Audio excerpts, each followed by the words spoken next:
हमारे फ्लैट की जरूरत नहीं बाटे, हमारा आगे प्लान बहुत बड़ा बाटे। क्या हो अरविंद, बड़ा चमकाए है यार। गृह प्रवेश वाला प्रसाद पहुंचवा रहे, चाटे ना रहे कहा। अच्छा, अरे चाटे है चाटे है। हमार तरक्की देख के तोहार घर सुलग हुए। रहा बुजुर्ग कार तो के आगे मजा सिखाई था। कल चलक बा हनुमानगंज, हमारे साथे गाड़ी निकलवा भाई। कौन गाड़िया लेवा भैया? इनोवा ले बड़े मेहरारू कहत रही। ना भैया स्कॉर्पियो ले, गाँव भोकाल बनी। हाँ सही बताओ तो तू। हाँ सही है।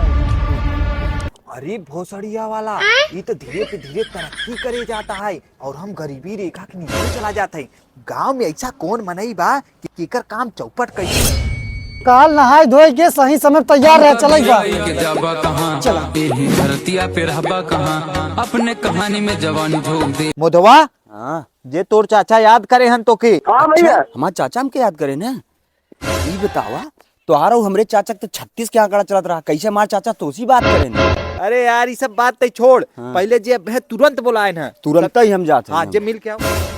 अभी मजा आएगा ना भिड़ो। बहुत उड़त रहन हवा में, अब चपक गई घान में पनौती। हल्दी चाउर तैयार करे रहू। पाला गी चाचा, पाला गी। सवेरे सवेरे कोने पनौती मुंह देख लिया दे। का चाचा कहाँ अंडा दबाए भगा जाता है? कैसे हो भैया, कहाँ लड़ा? अरे भैया वो बताइए। अरे बाप रे भैया।